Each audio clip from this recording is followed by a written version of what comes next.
జీవిత చిత్రాలు ధారావాహిక 2వ భాగం. రచన చతుర్వేదుల చెంచు సుబ్బయ్య శర్మ. కథాపఠనం మల్వరపు సీతారాం కుమార్. జరిగిన కథ. చిన్నప్పుడే ఇల్లు వదిలి వెళ్ళిన ఆదిత్య చాలా కాలం తర్వాత స్వగ్రామం వెళ్ళి బాల్య స్నేహితుడు భాస్కర్ను కలుస్తాడు. మెడిసిన్ పూర్తి చేసిన భాస్కర్ స్వంత ఊర్లోనే వైద్య సేవలు అందిస్తున్నట్లు తెలుసుకుంటాడు. తన గతం గుర్తుకు తెచ్చుకుంటాడు ఆదిత్య. ఇక జీవిత చిత్రాలు ధారావాహిక 2వ భాగం వినండి. కళ్ళను మూసుకొనవచ్చు, కానీ మనస్సును ఉన్న ఆవేదనను ఎవరైనా ఎలా మర్చిపోగలరు? ఆ మనస్సు ఏ విషయంలో వ్యథ చెందుతూ ఉందో అది వ్యక్తులకు సంబంధించిందైతే వారిని కలిసేటంత వరకు, అది ఏదైనా కోరికకు సంబంధించిందైతే ఆ కోరిక తీరే వరకు మనస్సులోని ఆవేదన తీరదు. 18 సంవత్సరాల తర్వాత ఆ ఊరికి తన తండ్రి రామచంద్రయ్యను, తల్లి సీతమ్మను, అక్క పార్వతి, తమ్ముడు ఆనందులను చూడాలని వచ్చాడు ఆదిత్య. తన ఇల్లు ఉన్న స్థలంలో శిథిలావస్థలో ఉన్న గోడలు కూలి చుట్టూ కరుతుమ్మ చెట్లతో అరణ్యంలా ఉంది. తమ ఇంటికి ముందు వెనక ఉన్న ఇళ్ల స్థానంలో మిద్దెలు ఉన్నాయి. అతి కష్టం మీద తన ఇంటి ఆనవాళ్లను గుర్తించగలిగాడు. 10 ఏళ్ల ప్రాయంలో తండ్రి తనను తన్నిన కారణం రోషంతో అలిగి ఇల్లు విడిచి తన వారికందరికీ దూరంగా వెళ్ళిపోయాడు. ప్రస్తుతంలో అక్కడ తన వాళ్ళు ఎవరూ లేరు. ఎక్కడున్నారో ఎలా ఉన్నారో ఊహకు అందని విషయం. తన బాల్య స్నేహితుడు భాస్కర్ పేరుని చెప్పగానే తన్ను గుర్తుపట్టడం, ఆప్యాయంగా పలకరించి అతని గదిలో తాను ఉండగలిగేలా చేయడం, తన కుటుంబ కథనంతా చెప్పడం అతనిలో ఉన్న మహోన్నత సంస్కారానికి ప్రత్యక్ష సాక్ష్యం. అందుకే అన్నారు కాబోలు పెద్దలు, సృష్టిలో అన్నింటికన్నా గొప్పది స్నేహమేనని. 9 సంవత్సరాల వయసు నాటి స్నేహాన్ని ఇంతవరకు మరువని భాస్కర్ రియల్లీ గ్రేట్ అనుకున్నాడు ఆదిత్య. సార్, సుధా పిలుపు. మనసులోని ఆలోచన చెదిరిపోయింది. ఆదిత్య గది తలుపు వైపుకు చూశాడు. చిరునవ్వుతో నిలబడి ఉంది సుధా. కాఫీ, టీ కావాలా? వద్దండి. మొహమాట పడకండి, ఇది మీ ఇల్లే అనుకోండి, చిరునవ్వుతో చెప్పింది సుధా. యథార్థం అండి, తాగాలని లేదు. మరి స్నానం చేస్తారా? చేస్తానండి. వేగంగా గదిలోకి వచ్చి బాత్రూమ్ తలుపు తెరిచి గీజర్ ఆన్ చేసి మూసి వెనుదిరిగి గీజర్ ఆన్ చేశాను. 10 నిమిషాల్లో వేడినీళ్లు రెడీ అవుతాయి అంది సుధా. ఆమె భంగిమను చూసిన ఆదిత్యకు నవ్వు వచ్చింది. సరే, తాగి స్నానం చేస్తాను నవ్వుతూ చెప్పాడు. 5 నిమిషాల్లో వస్తాను వేగంగా వెళ్ళిపోయింది. మళ్ళీ ఆలోచనలో పడ్డాడు ఆదిత్య. యువరాణి, జోగారావు తన జీవిత విధానాన్ని మార్చి తాను తన వారికి దూరం కావడానికి వారిరువురు కారకులు. గత జీవిత జ్ఞాపకపు పుటల్లో ఉన్న వారి పేర్లు గుర్తుకు వచ్చాయి ఆదికి. వారిప్పుడు ఎక్కడ ఉన్నారో, ఏ స్థితిలో ఉన్నారో వారి ఆలోచనలతో కిటికీ గుండా శూన్యంలోకి చూస్తూ ఉండిపోయాడు ఆదిత్య. సుధా కాఫీ కప్పు సాసర్తో వచ్చింది. తన రాకను కూడా గమనించకుండా దీక్షగా శూన్యంలోకి చూస్తున్న ఆదిత్యను కొన్ని క్షణాలు పరీక్షగా చూసింది. కాఫీ చల్లారిపోతుంది అనుకుని, సార్ కాఫీ అంది. ఆదిత్య తొట్టుపాటుతో ఆమె ముఖంలోకి చూశాడు. చిరునవ్వుతో కప్పు సాసర్ ఆదిత్యకు అందించింది సుధా. అదే ఆలోచనతో అందుకున్నాడు ఆదిత్య. మీరు కాఫీ తాగేటప్పటికీ వేడినీళ్లు రెడీ అవుతాయి, చిరునవ్వుతో చెప్పింది సుధా. క్షణసేపు ఆమె ముఖంలోకి చూశాడు ఆది. ఆలోచనలో పడిపోయి స్నానం సంగతి మర్చిపోతారేమో అనే భావన సుధా వదనంలో ఆదికి గోచరించింది. యువరాణి, జోగారావుల గురించి సుధను అడగాలనుకున్నాడు. ఆమె సమాధానం కొంతవరకు తన ఆలోచన భారాన్ని తగ్గించగలదని అతని ఆశ. కాఫీని సిప్ చేసి, ఏమండి అన్నాడు. చక్కెర సరిపోలేదా? ముఖాన్ని చిట్లించి అడిగింది సుధా. కాఫీ అమృతం.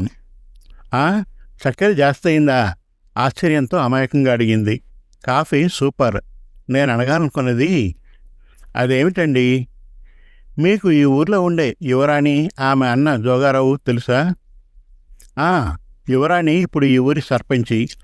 జోగారావు 10 ఏళ్ల కిందట లోడ్ ట్రాక్టర్ ట్రైలర్ బోల్తాపడి చనిపోయాడు. వాళ్ళ అమ్మా నాన్న, అమ్మ కూడా పైకి వెళ్ళిపోయి దాదాపు 10 ఏళ్ళు కావస్తూ ఉంది. కొడుకు పోయాడనే వేదంతో ఆమె కూడా వెళ్ళిపోయింది. వాళ్ళ నాన్నగారు 80 ఏళ్ల వయస్సు ఉన్నారు, చెప్పింది సుధా. యువరానికి పెళ్ళయిందా? కాలేదు. తను నాకంటే 6 ఏళ్లు పెద్ద. 2 క్షణాలాగి, అవును, నేను మిమ్మల్ని ఒక ప్రశ్న అడగవచ్చా? అడగండి. యువరాని వాళ్ళు మీకెలా తెలుసు? నాది ఈ ఊరే. ఉదయం భాస్కర్ చెప్పింది. ఓ, ఐఆమ్ సారీ, నవ్వుతూ చెప్పి క్షణం తర్వాత, సార్ వేణీళ్ళు రెడీ అయి ఉంటాయి కదూ? అవును అన్నట్లు తలాడించింది సుధా. కాఫీ కప్పును టీపాయ్పై ఉంచి స్నానానికి వెళ్తున్నాను. సోఫా నుంచి లేచాడు ఆది. టవల్, సోప్ బాత్రూంలో ఉన్నాయండి. థ్యాంక్ యూ, నవ్వుతూ చెప్పాడు ఆది. కప్పు సాసర్లు తీసుకుని సుధా వెళ్ళిపోయింది. స్నానం చేసి గదిలోకి వచ్చాడు ఆది. సార్, టీపాయ్ పైన ఉన్న షర్టు ప్యాంటును మా అన్నయ్య మీకిమ్మని ఫోన్ చేశాడు. ఏదో అర్జెంట్ కేసు వచ్చిందట. ఆయన 2 గంటలకు వస్తానని చెప్పాడు. తలుపు వెనక నుంచి సుధా చెప్పింది. థ్యాంక్స్ అండి అన్నాడు యాంత్రికంగా ఆదిత్య. ఓ, ఆ కేసు ఇప్పుడే రావాలా? భాస్కర్తో మాట్లాడవలసిన విషయాలు ఎన్నో ఉన్నాయి. త్వరగా వస్తే బాగుంటుంది అనుకున్నాడు ఆది. ఆ డ్రెస్ వేసుకున్నాడు. తను బయలుదేరేటప్పుడు కట్టుబట్టలతో బయలుదేరాడు. తాను భాస్కర్ను కలవాలని, తన ఊరిని చూడాలని వచ్చాడే కానీ భాస్కర్ని కలుస్తానని అతడు ఊహించలేదు. తన ప్రయత్నం ఫలించినందుకు సంతోషించాడు. వాడు రావడానికి మరో 2 గంటలు పట్టొచ్చు. ఈలోగా ఊరంతా ఒకసారి తిరిగి చూడాలని నిర్ణయించుకున్నాడు. గది నుంచి బయటకు వచ్చాడు. ఏం బాబు, బయటకు వెళ్తున్నావా? హాల్లో కూర్చుని ఉన్న బాలమ్మ అడిగింది. అవునమ్మా. మంచిది, జాగ్రత్తగా వెళ్ళిరా. అలాగే. సుధా హాల్లోకి వచ్చింది. బహుశా తన కంఠస్వరాన్ని విని వచ్చి ఉండవచ్చు. ఆమె చూపులు ఆదిత్య మీదనే ఉన్నాయి. గ్రహించిన ఆదిత్య, అలా వెళ్ళి ఊరంతా ఓసారి చూసి వస్తానండి. భాస్కర్ 2 గంటలకు కదా వచ్చేది, చిరునవ్వుతో చెప్పాడు ఆది. సరే, అవును అన్నట్లు తలాడించింది సుధా. ఆది తన కారును సమీపించి కూర్చొని బయలుదేరాడు. తన చిన్న వయసులో గ్రావెల్ రోడ్లుగా ఉన్నవి ఇప్పుడు కాంక్రీట్ రోడ్లుగా మారిపోయాయి.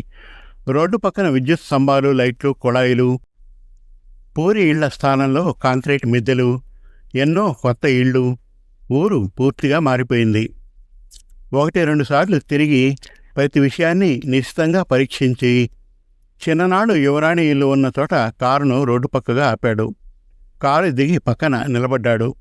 ఆ స్థలంలో 3 అంతస్తుల భవంతి, కాంపౌండ్ వాల్, గేటు. కాంపౌండ్ వాల్లో లోపలి వైపున ఉత్తర దక్షిణ దిశల్లో టెంకాయ చెట్లు, తూర్పు వైపున గేటుకు ఇరువైపులా పూల చెట్లు. ఆ భవంతి పరిసరాలు ఎంతో ఆకర్షణీయంగా, అందంగా, చూపరులు నిలబడి చూసేలా ఉన్నాయి. బహుశా ఇదే యువరాణి ఇల్లు అయి ఉంటుందని అనుకున్నాడు ఆది. ఇంతలో ఒక వ్యక్తి పరుగున ఇంట్లో నుంచి బయటకు వచ్చి గేటును తెరిచాడు. భవంతి ముందరి కార్ పోర్టికోలో BMW కారు ఉంది. ఖరీదైన కాటన్ చీర, రవిక, వాలుజడ, తల్లో మల్లెపూలు, ఒక చేతికి బంగారు గాజులు, ఎడం చేతికి వాచ్, కళ్లకు అద్దాలతో ఓ యువతి వరండా మెట్లు దిగి కారులో కూర్చుంది. డ్రైవర్ కారును స్టార్ట్ చేశాడు. ఆది పక్క నుంచి ముందుకు వెళ్ళిపోయింది. గేటు మూయబడింది. కారు పక్కనే నిలబడి అంతా చూసిన ఆదిత్యకు తాను యువరాణిని గురించి అడిగినప్పుడు సుధా చెప్పిన మాటలు గుర్తుకు వచ్చాయి.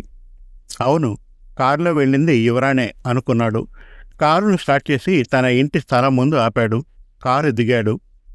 తొలుత తన గ్రామంలో ప్రవేశించినప్పుడు రచ్చ అరుగుపై కూర్చుని భాస్కర్ తాతగారితో మాట్లాడుతున్న వ్యక్తి ఆదిత్యను సమీపించాడు. బాబూ, ఉదయం రచ్చ అరుగు దగ్గరకు నీవు వచ్చావు కదూ? ముఖాన్ని చిట్లించి కళ్ళు పెద్దవిగా చేసి ఆదిత్యను అడిగాడు. అవును తాతయ్య. నీ పేరేంది బాబూ? ఆది. మీదే ఊరు? ఈ ఊరికి ఎందుకు వచ్చావు?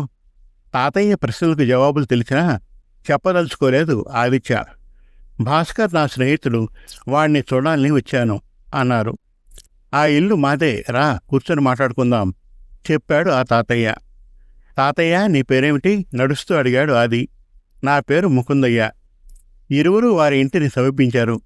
కుర్చీని చూపుతూ కూర్చోబాబు చెప్పాడు ముకుందయ్య. ఆది కూర్చున్నాడు. మరో కుర్చీలో ముకుందయ్య కూర్చున్నాడు ఆదికి ఎదురుగా. ఈరోజు ఎండ తీవ్రంగా ఉంది, చల్లగా మజ్జిగ తాగుదాం. ఆది జవాబుకు ఎదురు చూడకుండానే పోరి, ఓ పోరి పిలిచాడు ముకుందయ్య. పరుగున 16 ఏళ్ల పోరి వచ్చింది. ఏం తాత అడిగింది. నాన్నమ్మకు చెప్పి 2 గ్లాసులు మజ్జిగ తీసుకురా. అట్టాగే పోరి లోనికి వెళ్ళిపోయింది. ఆది చూపులు అడవిలో ఉన్న తన స్థలం మీదనే ఉన్నాయి. ఆ స్థలం గురించి ముకుందయ్య గారి అభిప్రాయాన్ని తెలుసుకోవాలనుకున్నాడు ఆది. తాతయ్య, ఆ స్థలం ఎవరిది అడిగాడు. అదే, విచారంగా నవ్వాడు ముకుందయ్య. క్షణం తర్వాత, అది మా పెదనాన్న గారిది. పెదనాన్న నా చిన్నప్పుడే పోయాట. మా పెద్దమ్మ, నా తమ్ముడు, అతని భార్యా పిల్లలు ఒకప్పుడు ఉండేవారు. పోరి మజ్జిగ గ్లాసులతో వచ్చింది. ఆదికి ఒకటి, ముకుందయ్యకి ఒకటి అందించి లోనికి వెళ్ళిపోయింది. మజ్జిగ తాగు బాబు, కడుపులో చల్లగా ఉంటుంది, ప్రీతిగా చెప్పాడు ముకుందయ్య. ఆది తాగడం ప్రారంభించాడు. ముకుందయ్య ఒక్క ఊపున తాగి గ్లాసును కింద పెట్టాడు. మీ తమ్ముడు వాళ్ళు ఈ ఊరిని ఏ కారణంగా విడిచి వెళ్ళిపోయారు తాతయ్య? తనకు జవాబు కావలసిన ప్రశ్న ఇది. తనకు వారికి ఉన్న బాంధవ్యాన్ని తెలుసుకున్న ఆదిత్య ఎలాంటి సంకోచం లేకుండా అడిగాడు. బాబు, ఒకప్పుడు ఈ ఊర్లో ఉన్న కుటుంబాలన్నిట్లో మా కుటుంబం ఉన్నతమైంది. అంటే సంపద రీత్యా కాదు, గుణగణాల్లో. అందుకే ఆ రోజుల్లో మా ఇంటిని ఊరి జనం పెద్ద ఇల్లు అని పిలిచేవారు. ఆ ఇంటి వారసులైన మా నాన్న, చిన్నాన్న రామలక్ష్మణుల్లా ఒకే మాట, ఒకే బాటగా బతికారు. వారి జీవితకాలంలో ఊర్లో ఎవరికి ఏ సమస్య వచ్చినా పరిష్కారానికి వారు మా ఇంటికి వచ్చేవారు. ధర్మాధర్మాలను విచారించి మా పెదనాన్న న్యాయాన్ని చెప్పేవాడు. సమస్య పరిష్కారంతో వచ్చినవారు ఆనందంగా వెళ్ళిపోయేవారు. తెల్లవాడు వాస్కోడిగామా ఈ దేశపు కాల్కట్కు 1498 తొలిసారి, 1501 రెండోసారి కన్ననూరు వ్యాపార దృష్ట్యా మన దేశానికి వచ్చాడు. అతని తర్వాత వచ్చిన రాబర్ట్ క్లైవ్ రాజ్యకాంక్షతో మన వారిలో విభేదాలు కల్పించి ఒకవైపున చేరి యుద్ధాలు చేసి పగా ప్రతీకారాలు పెంచి పరస్పర మైత్రీభావాన్ని ధ్వంసం చేసి చివరకు మన పాలకులుగా మారి మనల్ని బానిసలుగా మార్చి సఖ్యతను, సభ్యతను సమాధి చేసి దేశాన్ని దోచుకొని తమ నిరంకుశ పరిపాలనను 1947 వరకు వారి ఇష్టానుసారంగా సాగించారు. ఆ సిద్ధాంతాలను బాగా జీర్ణించుకున్న ఒక కుటుంబం పడమటి ఏదో పల్లె నుంచి ఈ ఊరికి వచ్చి భూమి, ఇల్లు, వాకిలి ఏర్పరచుకున్నారు. కాలక్రమేణా వారు ఈ గ్రామ ప్రజల్లో కొంత పరపతిని సంపాదించుకున్నారు. వారు ఇరువురు అన్నదమ్ములు, వారి కుటుంబం. ఊరంతా ఎంతగానో అభిమానించి గౌరవించే మా కుటుంబం పట్ల వారికి ద్వేషం, చిన్నచూపు. మాయమాటలతో పల్లె ప్రజల మనసుల్ని మార్చి ఊరి జనాన్ని 2 వర్గాలు చేశారు. ఆ ఎత్తి వచ్చిన అన్నదమ్ములు. తల్లిదండ్రుల ప్రభావం వారి సంతతి మీద తప్పకుండా ఉంటుంది బాబు. వారు మంచివారైతే వారి వారసులు మంచివారవుతారు. అందుకే ఆవు చేలో మేస్తే దూడ గట్టును మేస్తుందా అనే మంచి మన తెలుగు భాష సామెత వినే ఉంటావు. పంచాయతీ ఎలక్షన్లో ఆ ఇంటికి ఈ ఇంటికి పోటీ. ఒకసారి వారిది గెలుపు, ఒకసారి మాది గెలుపు. ఇలాగే గడిచిన 35 సంవత్సరాలుగా సాగుతూ ఉంది. 20 సంవత్సరాల కిందట జరిగిన 2 దుర్ఘటనల కారణంగా మా పెదనాన్న కొడుకు, మా అన్నయ్య రామచంద్రయ్య భార్యా పిల్లలతో ఈ ఊరు వదిలి ఎటో వెళ్ళిపోయాడు. అందులో మొదటిది మా తమ్ముడు నారాయణయ్యను ఆపోజిషన్ పార్టీ వారు ఆ సంవత్సరం మా తమ్ముడు గెలిచాడనే ఆగ్రహవిషాలతో వాణ్ణి దారుణంగా హత్య చేయించారు. తమ్ముడు నారాయణయ్య అకాల మరణం మా కుటుంబాన్ని ఎంతో వేదనకు గురిచేసింది. ఆ బాధ నుండి మా అన్నయ్య తేరుకోకమునిపే మా అన్నయ్య ముద్దుల కొడుకు 10 ఏళ్లవాడు ఆదిత్య మీద దొంగతనాన్ని అంటగట్టారు. ఆ వర్గానికి చెందిన పిల్ల యువరాణి. ఆమె మావాడు దాదాపు ఒక వయసు వాళ్లే, ఒకే స్కూల్లో చదివేవారు. మా 2 కుటుంబాల మధ్య ఉన్న విరోధభావం ఆ చిన్నపిల్లకు ఉండేది. ఆ కారణంగా ఆ యువరాణి ఆదిత్య తన 3 సవర్ల గొలుసు దొంగిలించాడని టీచర్కు చెప్పింది. టీచర్ ఆదిత్యను నిలదీశాడు, బెదిరించాడు నిజం చెప్పమని. ఏ పాపము చేయని ఆదిత్య, నేను దొంగను కాదు, నేను ఆ గొలుసును దొంగిలించలేదని నిర్భయంగా చెప్పాడు. ఈ విషయం మా అన్నయ్య రామచంద్రయ్యకు, యువరాణి తండ్రి మన్మథరావుకు తెలిసింది. ఇరువురు ఏకమై ఆదిత్యను వేధించారు. ఆవేశంతో మా అన్నయ్య నిజం చెప్పరా అని చావబాదాడు. యువరాణి ఆదిత్య దొంగ దొంగ అని రెచ్చిపోయింది. గొలుసు ఖరీదు మా అన్నయ్య మన్మథరావుకు వారు కోరిన విధంగా చెల్లించారు. చావు దెబ్బలు తిన్న ఆదిత్య ఏడ్చి ఏడ్చి మూర్చిపోయాడు.